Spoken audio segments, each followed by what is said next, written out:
Hello and welcome to Talking Aussie Books, a new weekly podcast shining a spotlight on Australian fiction. My name is Claudine Tinellis. As a writer and avid reader, I love chatting about books. And in this podcast, I'll chat to authors, publishers and readers, giving you, dear listener, insight into what's hot on the Australian fiction scene. So if you're looking for your next book recommendation or just want to know more about Aussie fiction writers, this podcast is for you. Grab yourself a cuppa, sit back and enjoy. We are said to be in the midst of a crime writing renaissance in Australia at the moment. There is no better time to be a crime writer. And on the eve of the release of his latest book, with millions of book sales under his belt, a swag of writing awards and a lineup of screen adaptations of his novels to his credit, my next guest is at the forefront of this trend. His new novel, Good Girl, Bad Girl, published by Hachette, is due to be released in Australia on July 23, the latest in a long line of terrifically taut and edge-of-your-seat thrillers that include The Suspect, Shatter, Watching You and The Secret She Keeps. I'm delighted and just a little bit excited to welcome Michael Robotham to the podcast today. Hi, Michael. Hi, Claudine. Thanks so much for joining me today. Yeah, it's a pleasure. Michael, you wrote your first novel, The Suspect, after a long career as a journalist and then a ghostwriter. Did you always want to be a crime writer? No, not a crime writer. I mean, I wanted to be a writer. From about the age of 10 or 11, I discovered the works of Ray Bradbury and fell madly in love with the idea. And I wrote to Bradbury and he wrote back, and it was quite remarkable. And he sent me some books that weren't available in Australia. There were moments like that that made me want to be a writer, but for most of, I grew up in very small country towns, like, I born in Casino and I spent all my youth in Gundagai. I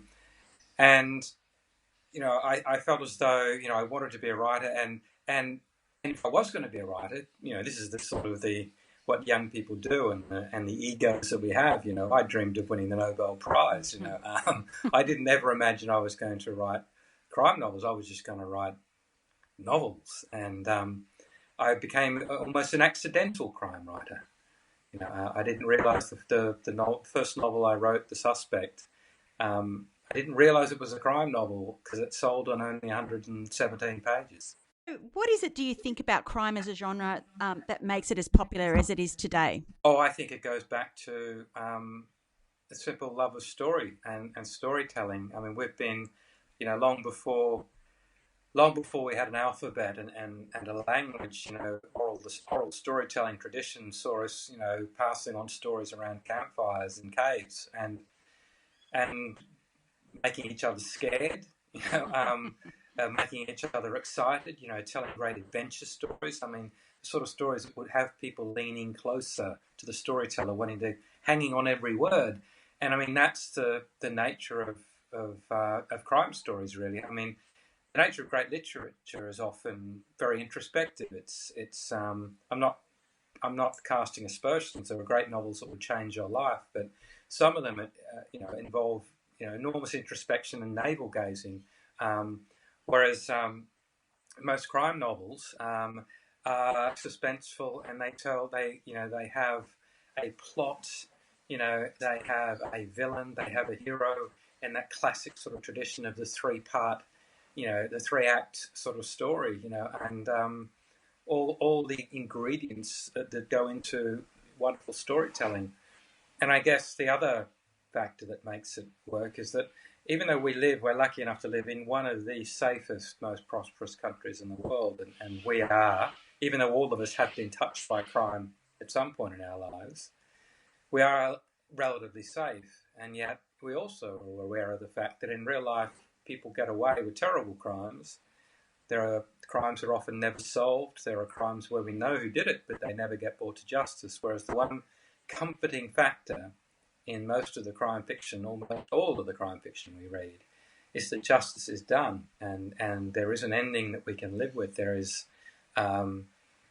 justice, and I think that brings us comfort. We're happy to be scared.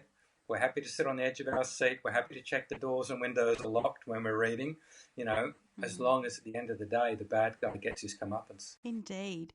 Now, the majority of your novels centre on the character of a clinical psychologist named Joseph O'Loughlin, and he suffers with Parkinson's disease.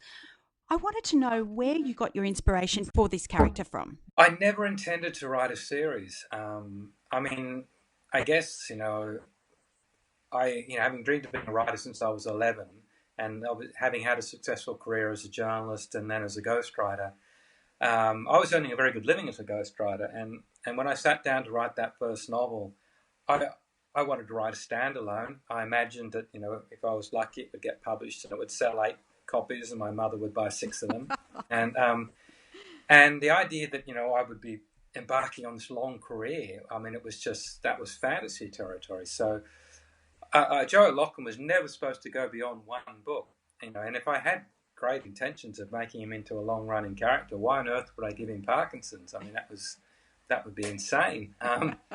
But I gave him Parkinson's in a sense because I've always been fascinated by the tragic irony that we feel that when we see a great figure brought down. And so whether it be someone like, I always remember Muhammad Ali lighting the flame at the Atlanta Olympics, and the greatest athlete of my generation had become this sort of shambling wreck of a man. And it's like watching Stephen Hawking, the greatest mind, of the century, and trapped in a wheelchair with a crumbling body. And I guess when I created the character of Joe O'Loughlin, I knew I wanted to create a psychologist character, a man who had this brilliant understanding of human behaviour and human nature, and almost freakishly good at understanding why people do what they do. But I didn't want to make him a Jack Reacher or a Jason Bourne or a James Bond hero who could outfight and outdrive and outrun and outshag every other male in the story. I wanted to make him, a man with a brilliant mind but a crumbling body who couldn't trust his body. He had Parkinson's, early onset in that first book. He'd just been diagnosed, but his body was slowly, bit by bit, abandoning him. And I thought it would give him a vulnerability that would make him a far more interesting character than if I had made him this sort of square-jawed, handsome hero-type figure, which is a bit of a trope in crime fiction. And I guess further to that, I wanted to know how much research you had to do in order to write Joe's character. I mean, through his work, he helps uncover the perpetrators of some fairly heinous crimes. How difficult was it to get into that headspace? It wasn't that difficult. Well, in a sense, I had to do a lot of research into, particularly when Joe, when I carried him on. At the end of that first novel, I never intended that, he would appear again. But the book was so successful. I think it sold well over 1 million copies around the world. And I was then under a lot of pressure because people fell in love with the character to do something with him. And I fought against that. It was actually 2 more books before I brought Joe back as the main character. He was a lesser character in my second novel. I had to do a lot of research on the Parkinson's, and as I went through, his condition slowly worsens because I age him in real time. And I read all the Michael J. Fox books and all the Parkinson blogs and papers and research, and I would begin getting tremendous numbers of emails from sufferers and carers who would help me. When it came to the psychology, I was very fortunate in terms of the work of a criminal psychologist or a forensic psychologist. I was very fortunate because among the books that I ghostwrote, I worked on 2 books with a man called Paul Britton, and he's a brilliant a British psychologist, and he is the real life psychologist the character Cracker was based upon when Jimmy McGovern wrote that amazing BBC series starring Robbie Coltrane as a psychologist, and he based that series on the work of Paul Britton. And Paul Britton had worked on some of the most celebrated cases in Britain in the 90s and the early 2000s, like the Fred and Rosemary West case and the Jamie Bolger case, the little boy that was kidnapped and murdered in Liverpool, Rachel Nickell. It went on. I mean, he was the pioneer of offender profiling. And even though my Joe O'Loughlin character is nothing like Paul Britton in terms of, he's not based on Paul Britton, my knowledge, and therefore Joe's knowledge, came from having worked on two books with Paul, where he would describe how he profiled these killers and these remarkable cases and how we help the police catch them. So I had this wealth of material and so many of those early books, and even work today. I mean, even the new book, Good Girl, Bad Girl, is in a way seated in a murder that Paul Britton helped solve, which dates back to the early 1990s in the UK. Yeah, and the idea of a schoolgirl who was murdered, who, when they, obviously the press portray her as, a straight A student, angelic, greatly loved, and it's only when you unpack a little bit more, that Paul Britton unpacked a little bit more about this poor girl, he discovered that she had this secret life, that she wasn't the perfect child that everyone imagined. And I wanted to really play around with that idea of how the media will portray victims and what happens if they're not the angel that people are portraying them as. And I did wonder about the inspiration for this new book, because although Good Girl, Bad Girl is not one of Joe O'Loughlin's book, he still garners a mention from one of your new protagonists, Dr. Cyrus Haven, and who turns out to be one of Joe's former students. So, I found that connection very interesting. Yeah, I thought, even though technically, with the last book was the last Joe O'Loughlin book was it is the last Joe O'Loughlin book that I'm not saying I'll never bring him back, but I mean, I think I created an issue when I gave Joe O'Loughlin Parkinson's I wrote that book in 2002. It was published in 2004, The Suspect. In a sense, unwittingly, I created a use by date because I reached him in real time and his disease has progressed in real time. And physically, he can't keep doing what he's doing. And so, I introduced a new character, Cyrus Haven, in Good Girl, Bad Girl. I did want to nod towards Joe. And so there's just a little reference to Joe in the new book. And which is obviously opening up the possibility that one day, for one book, I might, I might bring Joe back in some form. But hopefully they fall in love, the fans fall in love with Cyrus, who I think is a wonderful character. Yeah, I agree. Now, I've been very fortunate to have had the opportunity to read Good Girl, Bad Girl, but for those who haven't, are you able to tell me a little bit more about it? Yeah, no, the main character was two main characters in a sense. The main character is a psychologist called Cyrus Haven, who he does make an appearance in the novel The Secret She Keeps, which, which is my 2 novels ago, I think. It was a standalone that involved two pregnant women who were both having babies at the same time. And so he has a small role to play in that. So I brought him back. Cyrus is a man with an incredibly sort of tragic backstory. He's in his early 30s, but his entire family were killed when he was a teenager. He came home from football practice to discover his mother dead in the kitchen and his father dead in the living room and his twin sisters dead in their bedrooms. And in a sense, he's become a psychologist, really, to discover why someone would do that to his family. So he's got, obviously, a lot of scars and in his past. But the other narrator is Evie Cormack, who I personally think is probably, my finest ever creation as a character. I absolutely adore her as a character. And the book opens when Cyrus is asked to go into a children's home to interview Evie Cormack. She has been in the children's home for 6 years, ever since she was found hiding in a hidden room in a house in North London near the body of a man who'd been tortured to death. And she is uncontrollable. She is damaged in ways that we can't even begin to fathom. But she is demanding to be released from the children's home because she claims to be 18 now. And Cyrus has to make a decision about whether he thinks this girl should be classed as an adult and released, because she's certainly never been fostered, because every foster family has sent her back again. She is damaged, but she's mercurial, and she has something that Cyrus discovers.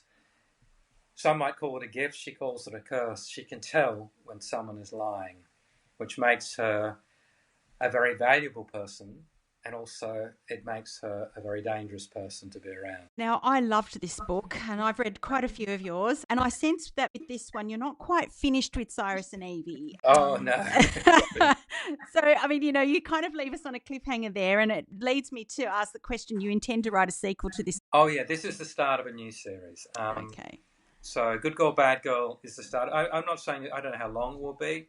I've always been fascinated with the idea. I mean, the seed of this idea came about several books ago, actually. But I've always been there's a professor in America called Paul Ekman, who is the world's leading expert on lie detecting.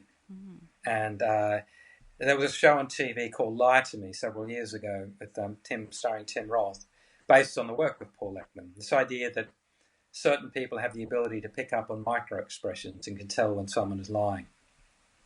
And I quote sort of figures in the book that are very true, that, people that have had a lot of training in law detection or in the legal profession or in customs and immigration, some of them, about 1 in 500 people, have an 80% ability to be able to tell when someone is lying.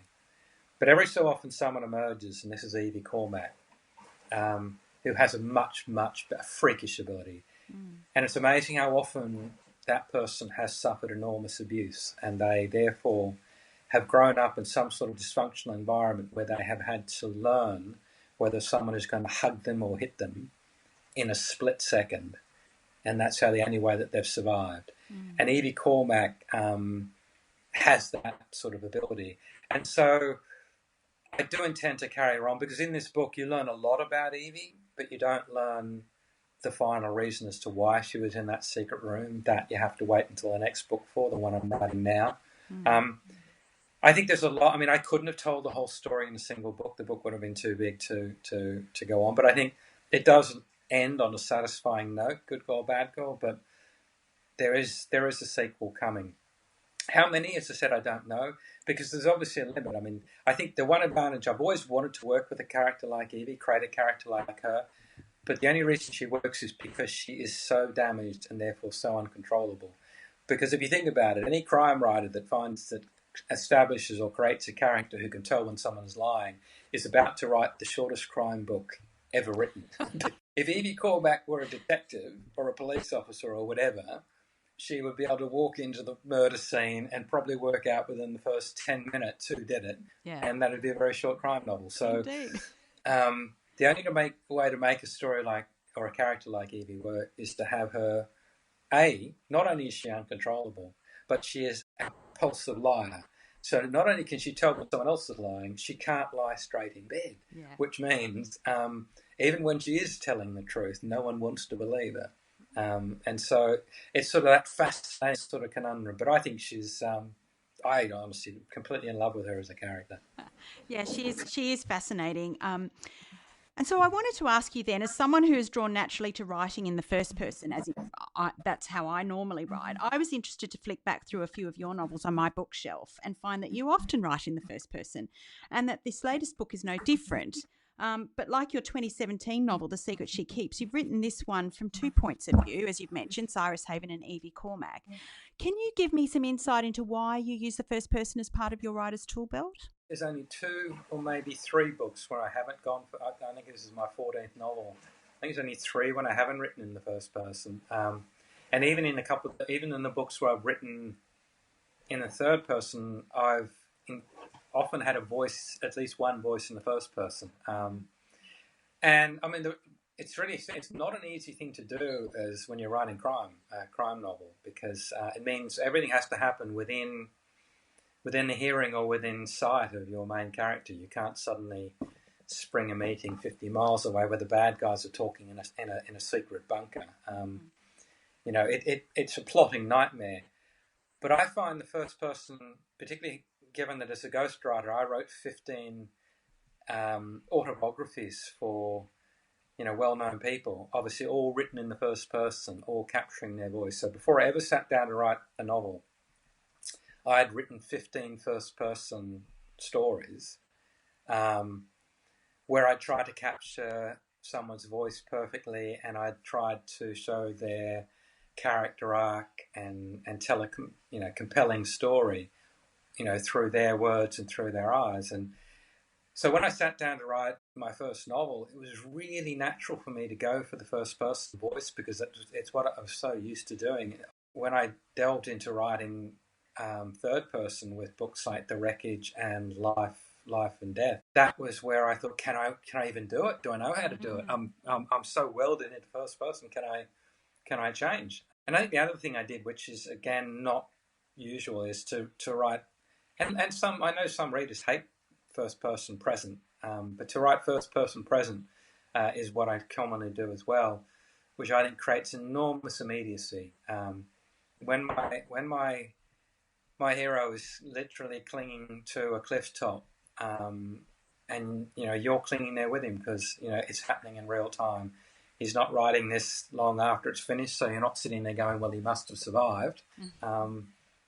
You just don't know. Here's the thing. You've written in the first person for a female character, and you did the same for The Secret She Keeps, but both of the protagonists were women. How difficult is that for you to do? When I wrote The Secret She Keeps, not only is it narrated by two pregnant women, but it tackles subjects which are huge sort of issues for women, things like fidelity and infertility and childbirth. I mean, I was delving into areas where I fully expected there would be some pushback. I know we've had a huge debate in this country and around the world over cultural appropriation and whether writers should be, and gender appropriation, whether a straight writer should be allowed to write a book from the point of view of someone who's gay or queer, whether a white writer is allowed to write a book in a voice of someone from any form of minority group. And I fall very much in the school that as a novelist I should be able to write what I damn well please. If I do it badly, by all means attack me, but don't tell me that as a white middle-aged man all I can write about is being a white middle-aged man.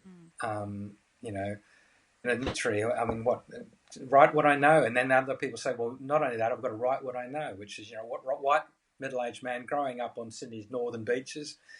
I can write about walking on the beach, playing golf and wife swapping. That's about it, really. That's all I got. No, the last bit's not true. But yeah, so I was expecting a pushback. In fact, it didn't come. I mean, how hard it is, I mean, it's enormously challenging, and only in the sense that the vast majority of fiction readers are women. A lot of men prefer non-fiction, so I know that more women read my books than men, and I therefore know that if I get any of those voices wrong, they'll let me know. And I remember showing that book to every woman and telling my agents and my publishers, I said, I want so many women to read this before it's published. I want them to read it whether they're young, middle-aged, old, whether they've got children, trying to have children, or don't have children. I need to know if there is a single discordant note in there. My third novel was a book called The Night Ferry, which I told completely from the first-person point of view of Alicia Barber, who was an Anglo-Indian policewoman who'd grown up in London with Sikh, to a very traditional Sikh family. If I tried to write that book today, I would be hung, drawn and quartered. I would be told that was cultural appropriation, gender appropriation. There's no way I'm allowed to tell her story as a white male. And it terrifies me in hindsight that I told that. In fact, I think it won and got shortlisted for a number of awards, that book, and it only got one negative review. And but a woman reviewing it in the Glasgow Herald claimed it was a book so obviously written by a man, because I clearly had a breast fetish, and I was horrified by this review. And so I went back through The Night Ferry and found that there were indeed 5 references to breasts in that book. At one point, there were trucks parked abreast on the vehicle deck of the ferry. Someone else had a name tag on their breast pocket. Someone else had a breast of chicken, and someone else breastfed a baby. And again, but this goes to show that there were people with the knives out, just waiting. When people write stories from another perspective. I don't think women face the same sort of Val McDermott and people like that. Other crime writers have written characters like Tony Hill and male crime writer, male characters, and they don't get the same sort of diligence, I suppose, in people sort of examining what they're doing. But I think a male writer, particularly if they're writing about deeply female subject matter, I was expecting a pushback from The Secret She Keeps. It didn't come, and I'm pleased about that. I mean, most people thought that I'd done remarkably well capturing the female voices in that, and I spent a long time eavesdropping on mother's groups and reading mummy blogs and doing everything I could. Oh, I'd love to see that, Michael. Well, I'm also surrounded by women. I've got I've got 3 daughters. I've been married for 32 or 33 years now, and the cat and I are the only 2 males in the family, and we've both been spayed. So it's, it's very much I like writing strong female characters. I wrote a book many years ago called Bombproof, and it was picked up by a reviewer, and I must admit that it was fair dues. It was a book about gangland London, and it was a real lock, stock and 2 smoking barrels sort of criminal romp through, the East End of London and the underworld. But the only female characters in that book tended to be victims or drug addicts or prostitutes, and it was pointed out to me, and I remember at the time being quite horrified by that. But then I looked back over my other novels and thought, no, I've written a lot of really strong female characters. It just came about that this book didn't have one. But I think in all my subsequent books, all of the female characters have been incredibly strong. Were you inspired to write Evie's character by anyone in particular, obviously other than, the studies of the psychologist? In the Evie character, and also in the Joe O'Loughlin books, when I used to write his daughters, Charlie and Emma, there's a lot of dialogue that comes direct from my daughters. Very first chapter, the very first Joe O'Loughlin book, The Suspect, there's a line in there which I actually reprised in the very last chapter of The Other Wife, the last Joe O'Loughlin book. And it came from my middle daughter, Charlotte, when she was about 4 years old, and I was pushing her on a swing.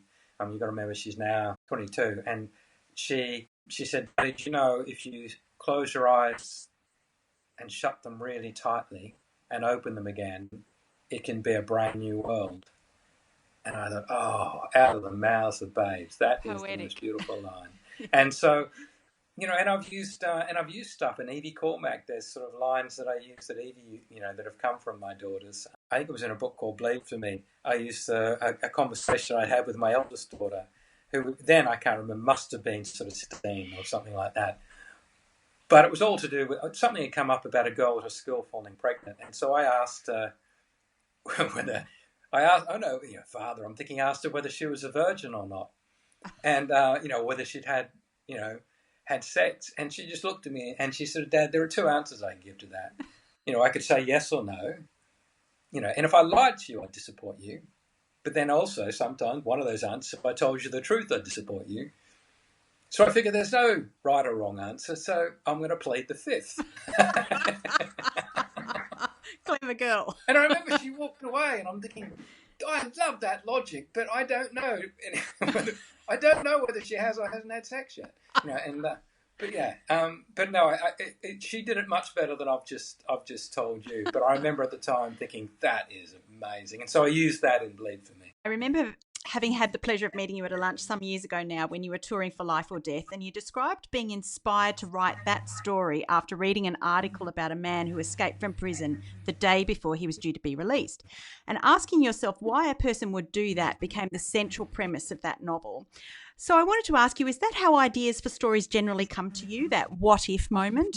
Definitely, yes. I think all of the books have been seeded. I never use the word inspired because I hate the idea that anyone would be inspired by, a crime. It's a bit like I mentioned with Good Girl, Bad Girl. The seeds of that came about, from a murder in the north of England and discovering that this particular victim, had a secret life. And each of the books has had that sort of moment. I mean, a book like Lost, which was my second novel, that was back in the old days in America, they'd put missing children on milk cartons, little stories and photographs of missing children, and there was a particular photograph of a child in a story about a child who lived in an apartment block whose friend rang the doorbell downstairs and asked if their friend could come out and play, and the mum said, they're on their way down, and that child vanished between the top floor and the ground floor and was never found. And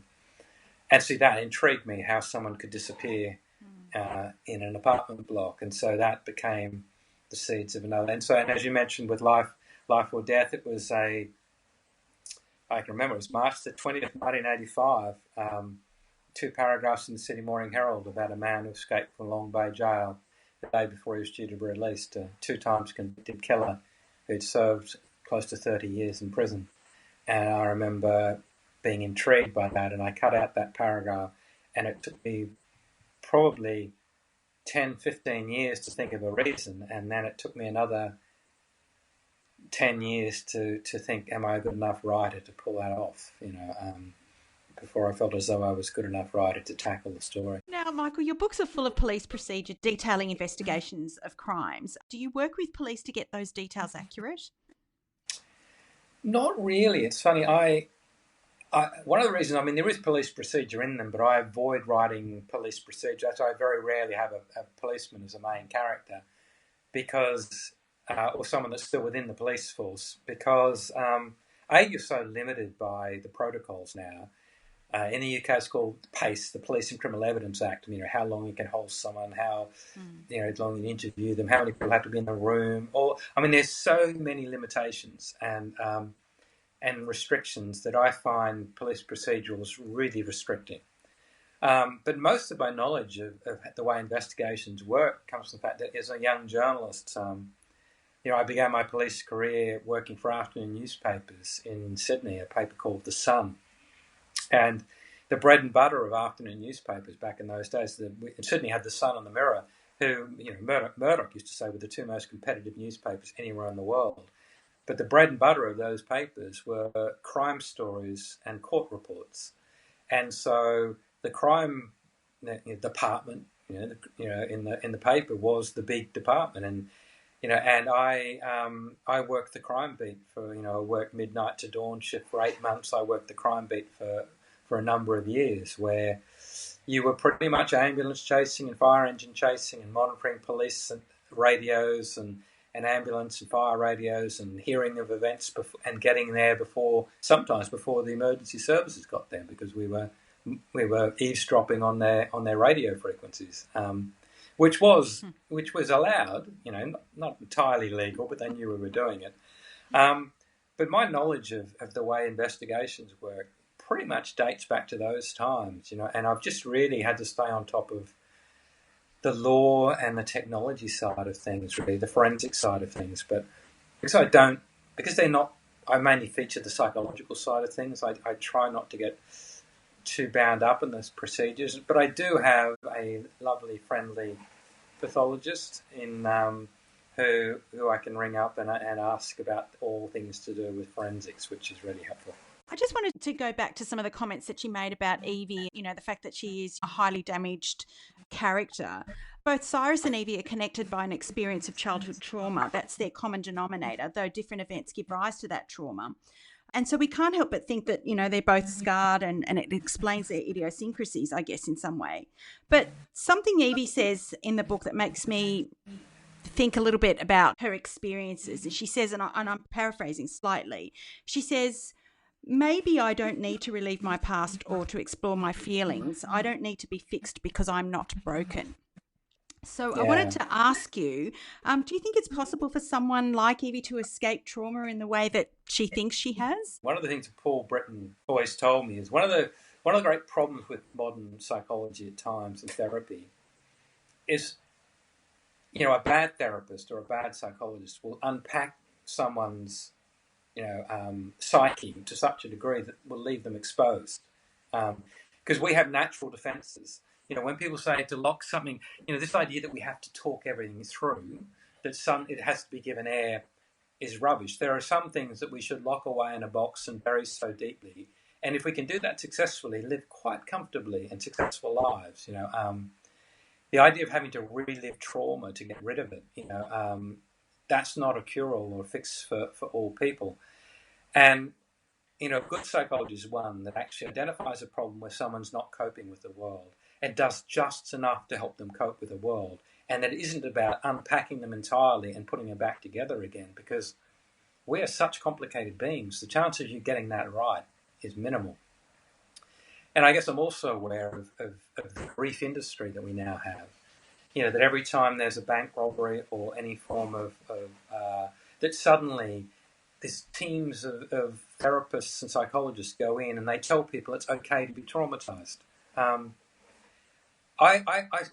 the jury's still out on that for me. I mean, I go back and, I've talked to a lot of people that lived through the Second World War, and, their entire streets were being wiped out during the Blitz, and the most they got was an extra lump of sugar in their tea, and they just had to get on with their lives. And they did, successfully. And that's not to say they weren't traumatized, it's not to say they weren't damaged, but they learned to cope. And I think sometimes, in Evie's case, she doesn't see that she's broken. Now, she's damaged. Now, Evie could be wrong, and she probably is wrong, but she doesn't see that she's broken. Now, Cyrus can see that she's broken in some way. But I think the moment they bond most is that moment in the book where Evie, who's never, for obvious reasons, when anyone reads the book, is not likely to trust a man easily, given what's happened to her in the past. But that moment when she realises that Cyrus is as damaged as she is, that's the moment where she's no longer frightened of him. Yeah. And that they bond. Moving on to some of your other successes, Michael, your Joe O'Loughlin books have been turned into quite successful TV movies in Germany. And recently you announced that The Secret She Keeps is being made into an Australian TV series, and that you've also sold the film rights for Life or Death. Was this something that you ever imagined would happen when you sold that first manuscript? The Suspect on a Part manuscript triggered a bidding war at the London Book Fair in 2002. And sold in the space of 3 hours into more than 20 translations.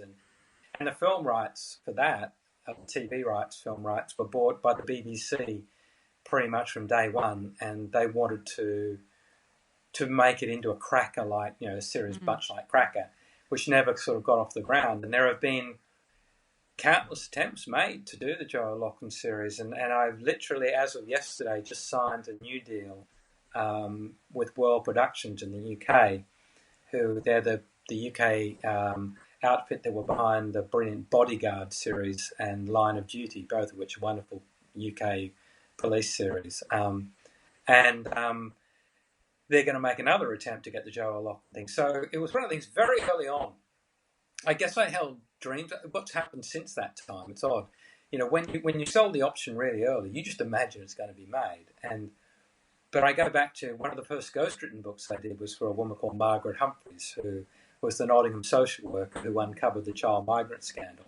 And that was turned into a film called Oranges and Sunshine about sort of 7 or 8 years ago. But if I tell you that book was published in about... That book took 17 years. I think it was published in about 1998. It took 17 years to be made into a film. So that sort of taught me that when someone buys an option, you never hold your breath. Yeah. And the Joe O'Loughlin one, as said, the Germans have made a successful sort of series of movies and making another one this year. And The Secret She Keeps is definitely being filmed. I've been to 5 days of filming of that, and I think they wrap up at the end of this month, but it won't be out until next year. And I've had my Stan Lee moment, which will be I make a little cameo appearance in one of the episodes. With 14 books penned in almost as many years, discipline is obviously key to your writing success.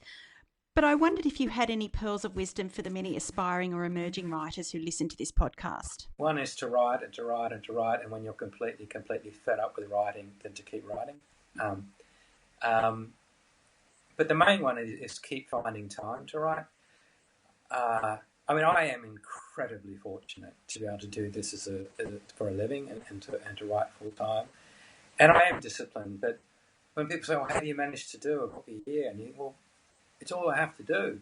I have, a wonderful wife who looks after everything else in my life, stays at home and looks after everything else, and just gives me time to write. And whereas, the vast majority of would-be writers out there, they're the people that I have enormous respect for because they most often have other jobs to do. They've got, they get home after a full day's work, they've got kids to feed and to bathe and to read bedtime stories to, and they're exhausted at the end of that day, and then they've got to sit down and grab an hour or two to write. They're the people that do it hard. They're the people that I have enormous respect for. But you just have to keep finding that time to write. And even when you're completely blocked, write a long email to your best friend. Just don't sit and stare at a blank screen. write something. I really, truly loved Good Girl, Bad Girl, and I can't wait to see what you come up with next. Thank you so Thank you. much for joining me on Talking Aussie Books today. Thank you, Claudine. Now, listeners, whether you've already discovered Michael Robotham's books or not, head over to my Instagram or Facebook account and follow the prompts for your chance to win a copy of this gripping new novel from one of Australia's leading crime writers. Well, that's a wrap, folks. If you enjoyed this podcast, please leave a review on iTunes or drop me a line via my Instagram at Claudine Tinellis or on my webpage, claudinetинеллис.com. Thanks for listening. Until next time, happy reading.